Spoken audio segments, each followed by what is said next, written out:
Ebusia yini komo ewo channel so how say GH Politics Avenue podcast or training because make headlines and ye jemre na yidi bi exomo onia ye bo ewura ye minority leader in parliament ye Afenyo Markins aso ye na papa yi afide wo se afono no na wa attack judge a onia enya asem koto akra ni nyina na se mabre wodi mbetu afiase a fa metu afiase prekope na afi me hontomi ede basem oni ayemo ngura nsem ni mudi nhwe nsem ahodo a black rasta ahwe agu ho with regards to aye nsem a making ne di nti Afenyo Markins so kasa high GH Politics Avenue yenye kwakum nankasa infri black. Put me in jail. I want to go to jail.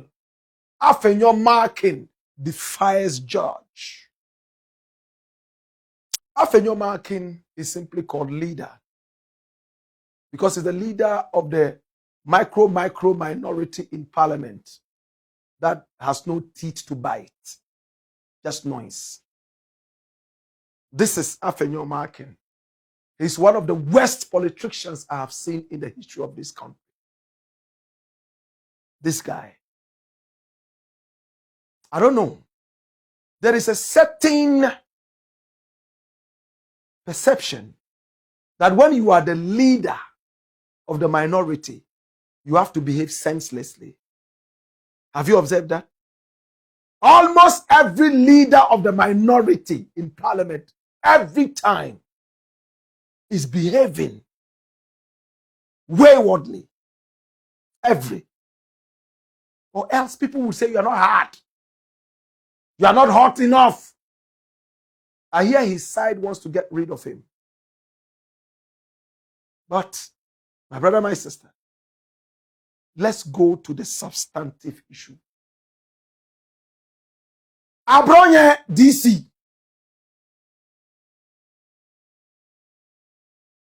talks with no common sense. Most of the time, he's just talking. And when you ask him to repeat what he says, I wonder if you'll be able to trace back. My brother, Abronye DC has defied his own party. He has become lawless. He has told his party time and again that he's untouchable. This is Abronye DC. He's the main hatchet man for Dr. Bawumia.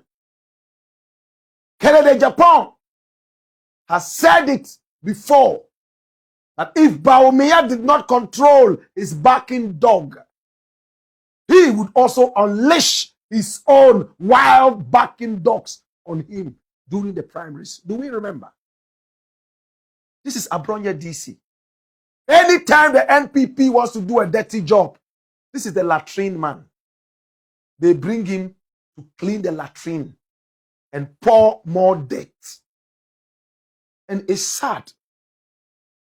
We live in a country where communicators do not need common sense anymore. What they need is foolhardiness and insults.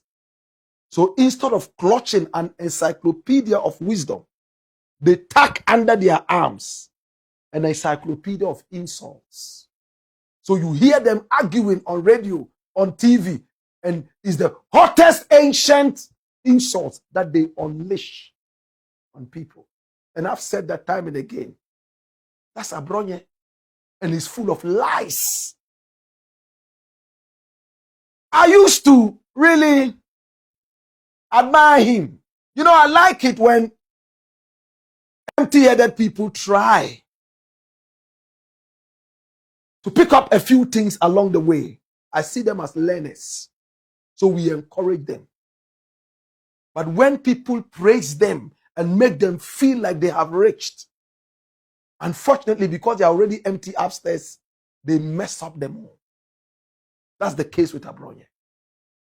Sadly, Abronye sat on his show one time and said that Raymond Archer and Iyoko had paid me some big money. And whenever I do a story, I sent to Raymond Acha. And Raymond Acha sends a message back to me saying, yeah, thumbs up, you do well. And I said, where did Abronye get this from? I used to think that this guy at least spoke some truth. The moment I heard this from him and some other falsehoods, time after time, I told myself, nah, this guy is a crook. From that time, anything he says, I just laugh over that. Hey, trust this guy at your own peril.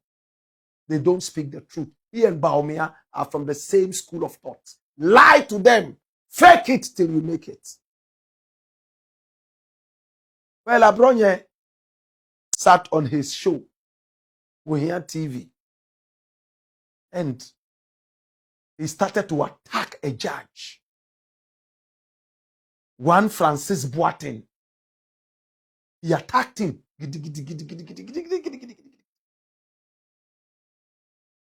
Hey! What did Abronye say on his show? Run the doors here.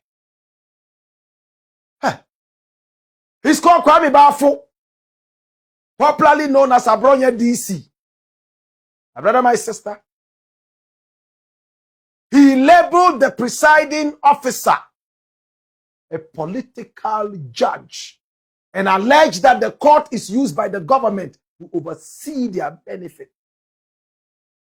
He claimed the judge had been promised a promotion by the ruling party in exchange for favorable rulings in specific cases. This is serious. Oh, that judge was promised by Mahama that he should continue doing cases in support of the NDC so that they will promote him. Ah! But if you are empty upstairs, you don't really see this to be serious. You think it's one of your pranks. April Fool Day joke. That is a lawyer's or a judge's integrity. That he is playing to the gallery because of a promotion. What kind of a judge is that? Hey! Flip. This was what Abronye DC said. He reportedly insulted the judge's professional ability, stating that you have grammatical problems. Listen. Judges and lawyers who claim they are learned people, listen, they call each other learned colleagues. I cannot call my lawyer friend my learned colleague. I can only say my colleague who is learned, because we all are not learned except them. To attack his professionalism and his scholarliness is a very big bomb that has been planted in his stomach. He said he had grammatical problems and that he had been assigned to oversee cases at Adenta that he himself, because of his grammatical problems, he couldn't understand. Hey! He asserted that the court is not a court that delivers justice to its people. Listen. That court is not a court that delivers justice to the people. What an allegation. And questioned a supposed negotiation between the court and the Ghana Police Service. Listen, that the court and the police service had negotiated something. Kululu. And then he warned the judge that Article 146 will be in motion, referring to the constitutional process for removing a judge, because you cannot be a political judge. Give him that article. Tell Abronye, read it and explain. Wallahi, he can't. Yet I hear he has some degree somewhere. How did he get it? Read it and explain. Wallahi, Abronye will never be able to do it. Yet this is a communicator for his party. What a useless party. NPP never again. This is your communicator. NPP, this is your communicator. Baumia, this is your communicator. Bono, Jesus have mercy. But specifically, what did Abronye really say? What was the issue he was commenting on? Listen. He made these allegations in response to a case involving one Abubakar Yakubu, also known as Baba Amando, the NPP communications officer for Sunyani East. Listen up. What is the underlying case? Yes, the underlying case. Baba Amando had been arraigned before the Adenta Circuit Court, presided over by Francis Boatin Osei, on charges of publishing false news. Abronye claimed the court's handling of Baba Amando's case was politically motivated. He alleged that the judge was biased and had negotiated with the police to keep the NPP communicator in custody. You ask him for facts, and he's there wiping his bald head of sweat. Abronye voiced these accusations during a live show on his Onia TV, where he reportedly labeled the court an intimidation court and accused the judge of being a political judge who was promised a promotion of favorable rulings. Dash. So he was arrested. And he was in there. They were questioning him. And when he's on his show, when they arrest him small, it's like a chicken that has been injected with coccidiosis. Every coward can make noise. But when it's time for accountability, they fizzle into frittles. I really sympathize with him. For a reason, I really love this guy. If I happen to meet him, I have a lot to tell him. If you listen to me as somebody a little older than him. They arrested him. What did the Amando guy do? He put out photographs. You know, photographs that were actually, you understand, manipulated, photoshopped, whatever shop of Mahama, of Osukwache, you know, turn them into women and slapping the gay whatever on them. To be honest with you, if I were the one, I wouldn't mind. Knowing the crop of people, this crass upholders. But Abubakar Yakubu, aka Baba Amando, was picked up by the police, and he thought that he had done something heroic by changing the president into a female. Your president was in power for 8 years. The reason you were painting Mahama, a woman, you never dared even give your president a lipstick. What hypocrisy. And he thought he had done some heroic thing, maybe the next Kwame Nkrumah, showing his hands. Yes.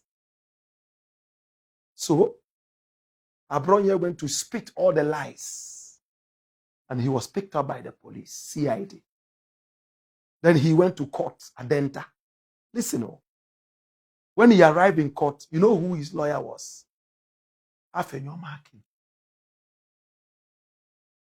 I honestly don't know the last time he went to court. I don't know.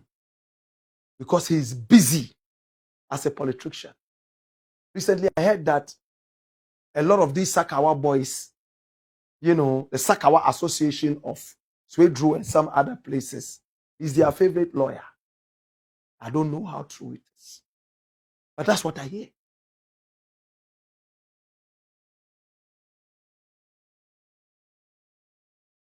This is Afenyo Markins. So, if it is true that this man is defending Sakawa boys all over the place, I wouldn't go for this one. Or else people would think that I'm also in that class of Sakawa. But he went to defend Abronye. And Abronye stood there and leased his life to this guy, who himself needs a lawyer, a proper lawyer. Well, they tried to get bail for him. They had issues with the judge. Whatever it was, Afenyo Markins got so angry. He granted interviews on UTV, granted interviews on City, and he used unprintable words on the judge. He called him a Nungwasiye. Why are Nungwasiye? It's a disgrace. It's a shame. What did Afenyo Markins truly say? Run the nose here.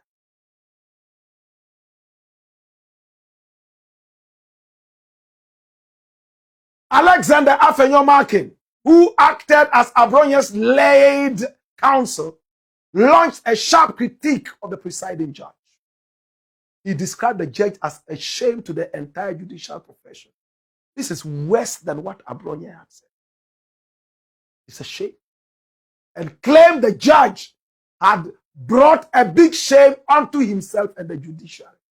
Afenyo Markins argued that the judge made prejudicial statements that set a dangerous precedent for the Ghanaian legal system.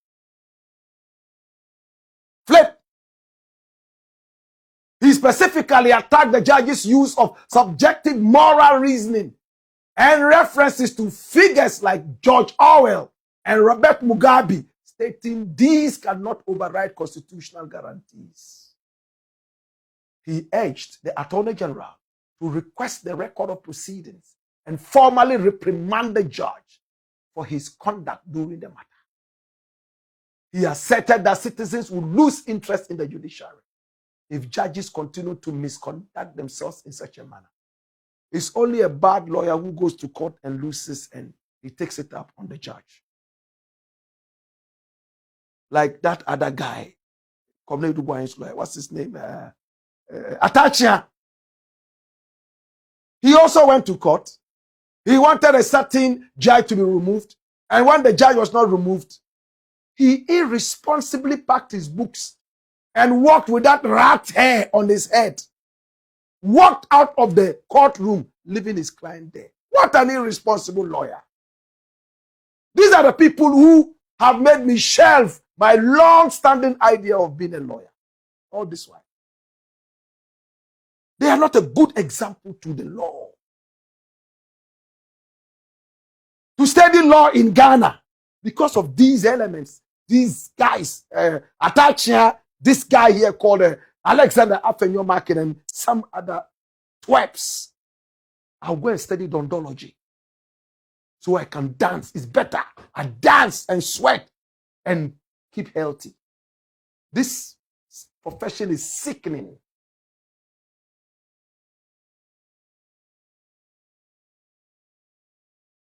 My brother,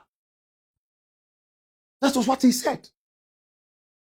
In case you don't believe me, let's listen to him as he spoke to Umaru Sanda, my very good brethren on City. Watch this. So I went on to ask the court to admit him to his existing bail, especially so when the police was not opposed to bail. The police was not opposed to bail, and then the police was not asking for remand. And all these are matters on record. Then when we both sat, the judge now asked the police, wouldn't you need him? And then the prosecutor responded that yes, we will need him for questioning as and when. And then the judge asked him again, the forensic audit that you need. And the police the prosecutor was very specific that all that the investigator wanted to do was to subject the social media post to forensic examination. These were his words, forensic examination. Then I drew the judge's attention to the fact that the prosecutor is not asking for we ain't some horo team course or channel so. Mammy and was so jembre. Or body in the Adumbi Edomania. You be saying